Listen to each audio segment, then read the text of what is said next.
Saint Petersburg அப்படின்னு சொல்கிறது வந்து ரஷ்யாவில் இருக்கிற ஒரு பட்டணம்.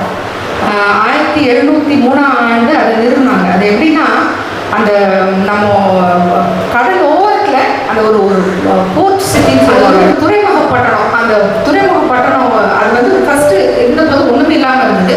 அவங்க ஒரு துறைமுக பட்டணத்தை நிறுவனம் அப்படின்னு சொல்லிட்டு ரஷ்யன் நாட்டில் வந்து அவங்க எல்லாத்தையும் பிளான் பண்ணி பெரிய லேஅவுட்லாம் போட்டு ரெடி பண்ணாங்க. ரெடி பண்ணால் அந்த ஃபின்லாண்டுங்கிறது பக்கத்து நாடு. அந்த ஃபின்லாண்டில் வந்து ஃபுல்லாக பனிப்பாறைகளாக இருக்குமா. அந்த பனிப்பாறைகள் எல்லாம் உருகின டைமில் உருகி அந்த கடலுக்கு தான் வந்து சேரும். அப்போ அந்த பனிப்பாறைகள் உருகி வர டைமில் பெரிய பெரிய கல்லுகள், பாறைகள் மாதிரி பெரிய கல்லை வந்து அதை அடிச்சுட்டு வந்துடும் அந்த தண்ணியோட. அப்போது இவங்க பிளான் பண்ண அந்த இடத்துல வந்து நிறைய பாறைகள் வந்து அங்கங்கே தேங்கி இருந்துச்சு. அப்போ இவங்க போடுற ரோடு, மெயினாக ஒரு போட வேண்டிய ரோடு, அந்த மாதிரி இடத்துலலாம் வந்து அந்த பாறைகள் அங்கங்கே இருந்துச்சான். அப்போ ஓரளவுக்கு சின்ன பாறைகள் எல்லாம் வந்து அவங்க என்ன பண்ணிட்டாங்க, அவங்க வந்து அவங்களே வந்து சில ஆட்களை வச்சு நவுத்தி எடுத்து அதை எடுத்து தள்ளிட்டாங்க. ஆனால் ஒரு பிரதான சாலை வர வேண்டிய ஒரு இடத்துல ஒரு பெரிய பாறை இருந்திருக்கு. அந்த பெரிய பாறையை நவுத்துறதுக்கு முடியவே முடியாது, ரொம்ப பெரிய பாறை.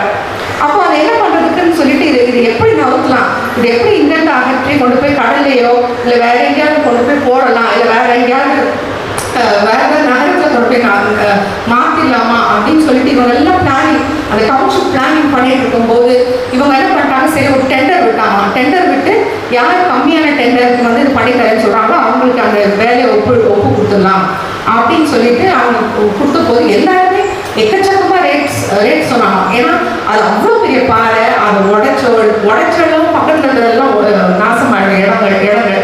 அப்போ அதை நவுத்தணும், அங்கேருந்து டிரான்ஸ்போர்ட்டேஷன் அது இதுன்னு சொல்லிட்டு எல்லாருமே பார்த்தீங்கன்னா ரொம்ப விலை ஜாஸ்தியாக இருந்துச்சு. அவங்களோட டெண்டர்லாம் வந்து ரொம்ப ரேட்லாம் ஜாஸ்தியாக இருந்துச்சான். அப்புறம் திடீர்னு பார்த்தா ஒரு ஒரு ஒரு கூட்ட விவசாயிகள் அவங்க வந்து என்ன பண்ணாங்கன்னா, இந்த பாறையை நாங்கள் நவுத்துறோம் அப்படின்னு சொல்லிட்டு அவங்க வந்தாங்க.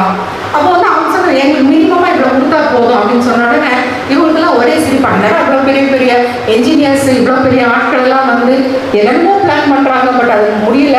இவங்க என்னடா ஒரு விவசாயி, இவங்களுக்கு படிப்பறிவும் இல்லை, ஒன்றும் இல்லை, அவங்க என்ன பண்ணுவாங்க அப்படின்னு யோசிச்சுட்டு அவங்க சொன்னாங்க, சரி நமக்கு என்ன இப்போ நஷ்டம்னு ஆக போகிறது இல்லை, போயிடுச்சுன்னா போயிடுச்சு, இல்லைன்னா வேற ஆள் கொடுத்துட்டு போயிடலாம் அப்படின்னு அந்த அதிகாரிகள் என்ன பண்ணாங்க, அந்த விவசாயிகளுக்கு சரி நீ செய்யுங்க அப்படின்னு சொல்லி கொடுத்துட்டாங்க.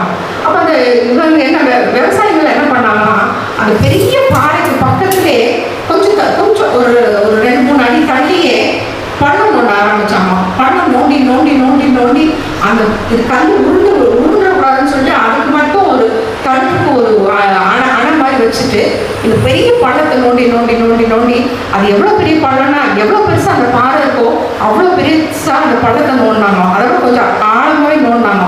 நோண்டிட்டு அழகாக உருட்டி விட்டோன்னா அந்த பள்ளத்தில் விழுந்து அந்த பள்ளம் நிரம்பிடுச்சான். மீதி இருக்க அந்த காலியான இடங்களில் வந்து அந்த மண்ணை நோண்டினாங்க இல்லையா, அந்த மண்ணை நோண்டினது அதை வச்சு நிரவிட்டு அந்த இடத்தையே கொஞ்சம் அது அவ்வளோ பள்ளம் நோண்டின மண்ணெல்லாம் வச்சு அந்த இடத்தையே ஓரளவுக்கு லெவல் பண்ணி அதை சமமாக்கி விட்டாங்க.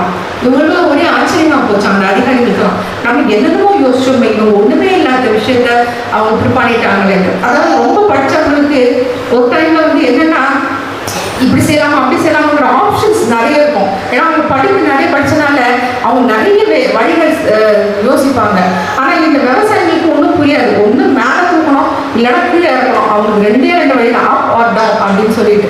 அப்போ அவங்களுக்கு தெரிஞ்சது வந்து குழியை நோண்டி புதைச்சிடலாண்டா அப்படின்னு சொல்லி குழியை நோண்டி புதைச்சோடனே அந்த இடம் இப்போ பார்த்தீங்கன்னா அது ஒரு one of the very famous and ரொம்ப ஒரு பிஸியான ஒரு போர்ட் சிட்டி. துறைமுக பட்டணம்னு சொன்னால் அது செயின்ட் பீட்டர்ஸ்பர்க். ரொம்ப அழகாக இருக்கும் அந்த பட்டணம், ரொம்ப நேர்த்தியாக டிசைன் பண்ணியிருப்பாங்க.